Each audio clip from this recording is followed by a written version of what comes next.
This is LinkedIn isn't the gold mine it used to be for signing online clients, unless you know the 5 tweaks that are working in 2025. Let me paint the picture for you. It was the beginning of 2025, and I decided to go way more in on LinkedIn again.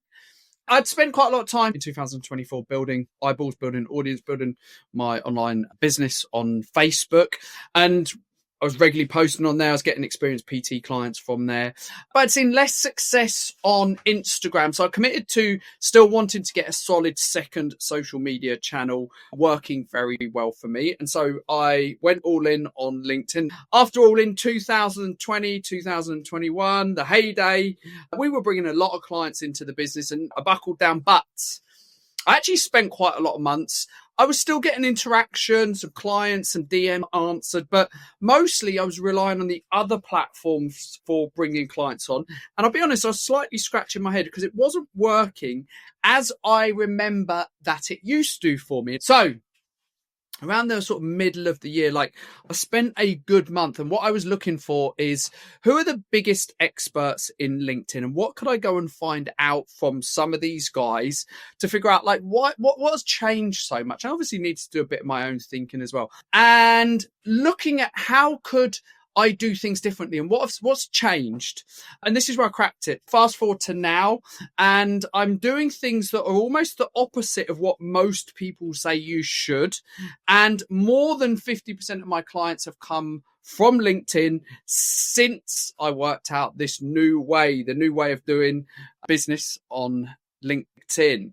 So stay on this training, because I'm not only going to share with you exactly what I've been doing to get more than 50% of my clients from LinkedIn. Plus, I'm also going to reveal this single step that has quadrupled my acceptance rate on LinkedIn and how you can get that too. I've actually even done the testing on this. So I do actually even have the data. It's taking it from about 10% all the way up to just under 38% or just under 38%. So this works, by the way. This works even if you've not sold anything online yet, even if you're not an expert level marketer, and even if you would say that you see yourself as really just a beginner with social media as well. Now, what has changed on LinkedIn since that pivot point of 2024? Well, look, there's 3 things, right? People on there, look, these are good and bad, by the way. There's people on there went up by about 20%. So from 1 billion people in there on LinkedIn up to 1.2 billion in 2025. And obviously, as I said there, volume is both a positive and negative. More people that we can speak to, but obviously there's more other people that are competitors on there as well. We've got to look at things like global economic growth and high interest rates. Listen, it has changed the marketplace. Still lots of clients there, but maybe people are a little bit more careful with how they spend their money, which does affect us. We need to just understand that we need to slightly up our game with what I'm going to show you today as well. And lastly, and look, obviously AI. What a sausage fest social media has become with the advent of almost unlimited content. Again, positives and negatives. I'm going to show you how you can stand out from the people that are literally just using AI bots, and how you can come across and actually stand out from all of your competitors that are going down that route. Outcome of those 3 things, really good coaches who used to get clients, calls and cash are hearing crickets in 2025. Those new to social media marketing, those personal trainers and coaches new to social media marketing, post a couple of times, then they often just give up as nothing immediately comes back. And to be honest, many good coaches just stick in their in-person business. They go back to just thinking about, well, I'm just going to do the gym. And they just go back to relying on referrals and word of mouth in the gym because it's worked up until now. Good news is, however, by the end of this training, you'll know exactly how to make LinkedIn work to get more connections, more interactions with your ideal clients and prospects, and of course, more online clients. And so here's the 5 tweaks I'm doing differently in the latter part of 2025 compared to the beginning few months, which has directly led me to getting half of my new clients come from LinkedIn. 5, and I will go over them separately. More specific with niche and avatar. Posts quality over quantity. Much more personalized approach in conversation, spent less time on other social media platforms, and re-engage with my core mission in business. And all of these will cross over into where your business is. If you're an experienced coach, if you have the knowledge and expertise and experience that you're very good at what you do, probably at the moment in the gym, and you've been in the industry for getting on at least 5, 6, 7, often up to a decade as well. So, number one, more specific with my niche and avatar. Listen, right, if I just talk to a wider group of people, I'll just have more potential clients, right? That's what a lot of people think. And of course, why would they not, right? Why would I only work with weight loss, Tim, when I can also work and provide prehab and rehab and muscle building or why would I only work with women when I can also help men as well, right? This is the reason why people think that it's better to just speak to a wider audience. Or I should probably say they're worried to start speaking to a very tight group of people.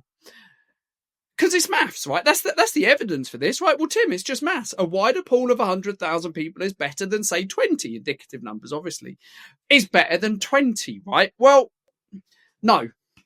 In 2025, the people who are seeing the most success in what is a tougher, more challenging market for sure are the ones that are getting very clear and tight on who they specialize with.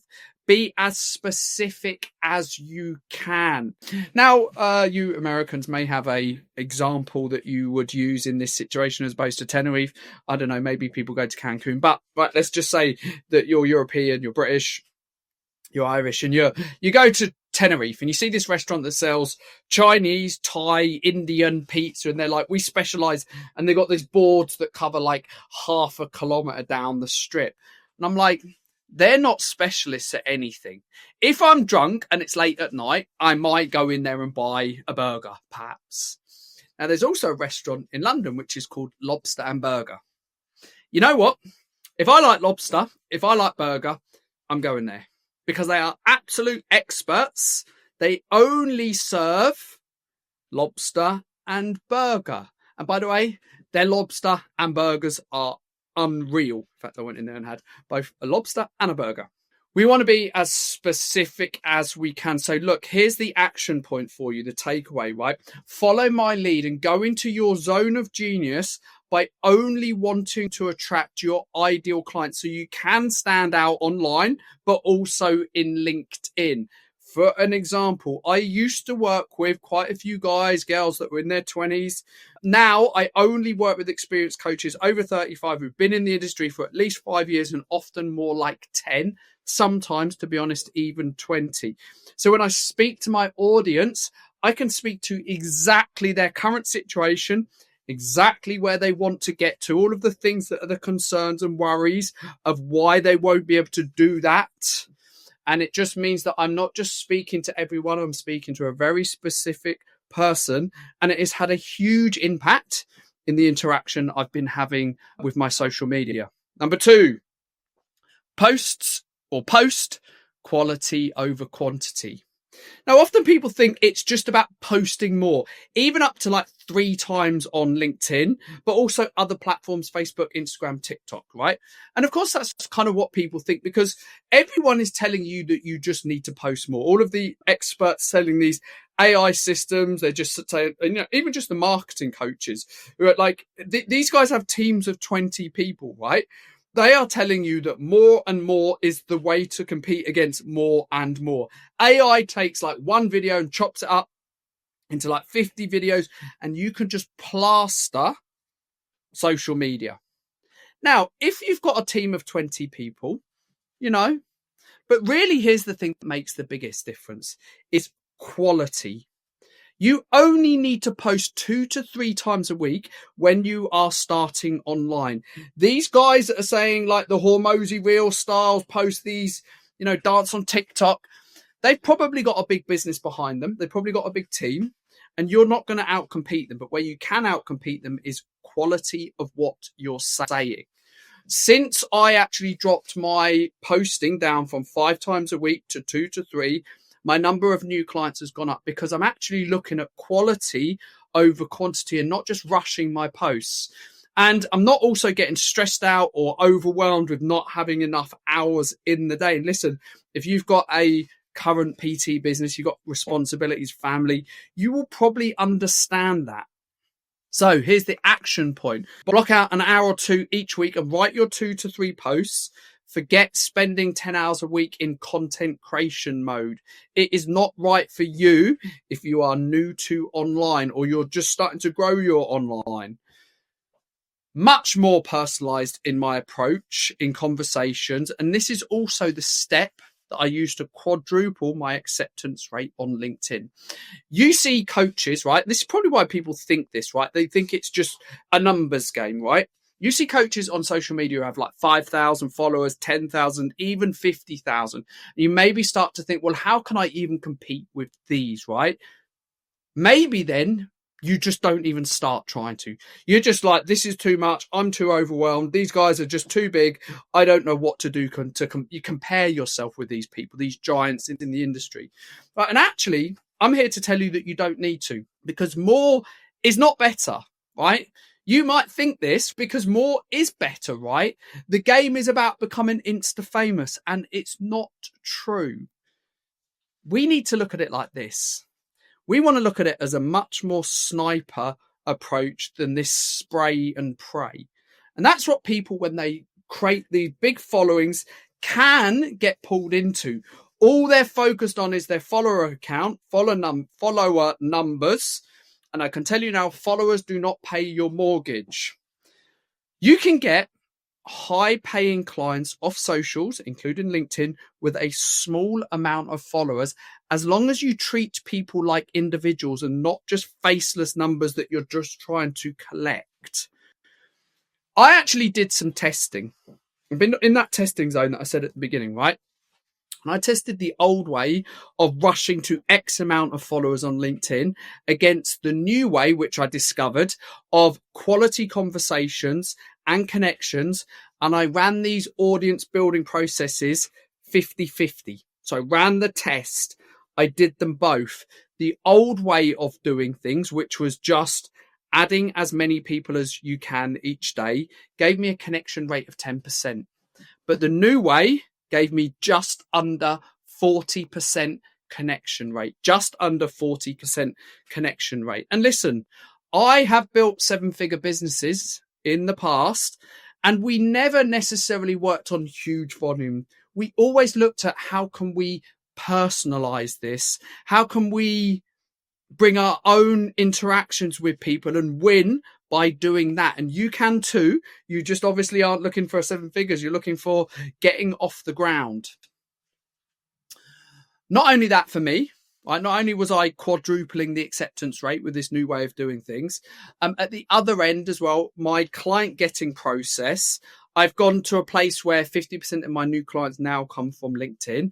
And all it takes is this new way of personalizing the connection, a specific interaction with the person on their content and their post, and then a very specific conversation starter message, which actually gets me interest, positive conversations, and calls booked daily into my calendar. And so here's the action point. When you are starting this, targeted quality conversations, interactions are way more important than numbers of followers. And understanding that you can just be a normal person on the internet. You don't have to dance on reels. You don't have to be flashy with high production. And you certainly don't need to be spending all day editing videos in CapCut. Number 4, spent less time on other social media platforms. One day it's Insta, then another day someone's saying TikTok, and then you're hearing that you need to be on Facebook. And listen, you probably end up just thinking you have way too much to cover and then just end up doing nothing with the overwhelm. You might have heard the saying that if you put 10 economists in a room, you'll get 11 opinions. And that's exactly the same with marketing experts. So listen, when you start off and you want to launch online, 2 platforms is plenty enough. In fact, I'd say it's the ideal number at first. Now, listen, I do use email as well. And look, I encourage new coaches when they actually start building that second income stream online, that after sort of the first 90 days, not in the first 90 days, but after that, they do start incorporating email as well. But listen, you probably got in-person clients, you've got family and life responsibilities. So you want to layer these in steadily. And certainly as you launch, as you start getting established, 2 is the ideal amount. And here's how we know that. I would ask you to open your calendar and ask, how much blank space is there? How much blank space is there? And probably not very much, meaning you likely don't have the time. And listen, when done right, I would even argue that 1 platform is good as long as things are done correctly. In fact, if you're seeing results from 1 platform, just do more of what is working. Action point. We're here. So assuming LinkedIn would be one of your choices, and then just select another. Personally, I'm a big fan of LinkedIn and Facebook together, and that is plenty for you to do. Number 5. This was more personal for me. You might think that to grow your business, it's all just about marketing and sales strategy, which, by the way, is important, of course. And now, look, the reason you probably think this, because marketing books and experts are just everywhere, of course, and everyone's talking about all of the business systems they added in to grow their business, right? And of course, these things are important, but so is your mission, your values, and your energetics in business. Here's what I'd point out. Remember when you first got qualified, how exciting the whole industry seemed. You've come out of level 3 in the UK, or just your qualification school, and you're just like really excited to get clients and learn. And you look back now and you're like, I really enjoyed what I was doing in those early days. I was really hungry about what I was doing. And then sometimes the question is that level of passion still there? Or are you somewhat unfulfilled at times, or with certain parts of your business? I know, for instance, when I was fully booked up in the gym, it became a bit of a conveyor belt. Then when I grew my businesses, I was feeling pumped. I was spreading my mission. I was spreading the behavior change message to the industry, and we grew our business. We grew it to 7 figures, and it was an exciting place to be. Now, things have ups and downs, let's say that. And there have been times over the last few years where things have felt difficult. It hasn't felt in flow. And so what I did is I went back and I re-engaged into my core mission in business. And what am I doing here? Because I wanted those days back where I just felt like this enthusiasm. And I put it back to you. It's like, understand why you want to move your business online and then grow the online. You actually have an insight into why do you want to do that? Is it more income? Is it more reach? Is it more hours at home, more freedom? Because that's what I really engage with when things are a little bit sticky and not totally in flow. Here's what I did, and here's what I would suggest you do. For me, it's always been about growth. It's about growth for me. It was growth for my clients. It was growth for my clients as I was teaching them this new way of doing online with behavior change coaching. So I was also looking at my clients, the Fit Pros, you guys, and all of the tens of thousands of other people we had an impact in with our systems, with our structure, with our ethos, and with our knowledge. It's for my future family. But then, as I said, there was some sort of, I got a little bit stuck, I would say, into the kind of day-to-day nitty-gritty, and a bit of struggle, and I just felt I lost a little bit of passion, which, by the way, when that happens, it does come across in your marketing, in how you show up in the world. So, action point, and this is something I'd really recommend. This is what I did. I rewrote my future self goals down, and that's like an NLP technique with a story of my future ideal day in my life, and write down exactly what this would look like. And I started to read this, my perfect day it's called, each and every morning before I started work, only for 5 minutes. So listen, here's the offer. Here's the way that we could potentially work together. Tim, my face-to-face earnings are capped by the hours I work, and I'm ready to add an online income so I can grow my business help more people, and bring in an extra 5K a month from this new revenue stream of online on top of my personal trading revenue. If that sounds like something that you would want to be saying to me, then here's what you can do. You can book a call. That's a 15-minute, no pressure discovery call. Nothing for sale on it, no heavy pitches. We'll have a quick conversation. We'll look at where your business is at now and what the struggles or fears that you might have about adding that online. And listen, if we feel like we jam and we vibe, then we would book a longer conversation after that. But if not, listen, you've got loads of stuff you'll be able to go away from that. It could be one of the most valuable free 15-minute conversations you have in business. Now, I must say that this is for experienced personal trainers only, over 35, who do right now feel a bit stuck, maybe unfulfilled, and know that they have more to give and they want to do this online. This is definitely not for people who are not yet qualified or newbies. Again, you've probably been in the industry for getting on for 10 years, many of you. Now, if that's you, what I'm going to suggest is that you book a free 15-minute no pressure call here on that link, and there will be a link under this video as well, likely, and we can have a conversation. Listen, guys, I'm just going to wrap up with the video. These were the 5 things that I tweaked. Again, we used to bring a lot of business in from LinkedIn. When I decided to go back all in on it, things had definitely changed, and I needed to spend this. Is why I put it in my original email. I actually wasn't sharing any of this because some of the things I was trying were working very well, but other things just seemed to be very different than they were even actually like last year. And clearly I was getting interaction, but I wasn't getting the same traction. I had to go away and figure out what has changed, and I did that. And the interaction, the fact that I've quadrupled the amount of people that I'm connecting with, I'm getting calls booked, I'm getting conversations started. I wanted to share it with you, but I only really wanted to share it with people when I'd actually come through the bit where it was a bit of a struggle to actually get in the results that most online coaches would be very, very happy with. So my hope is you got a lot of value from this training, and I will speak to you soon.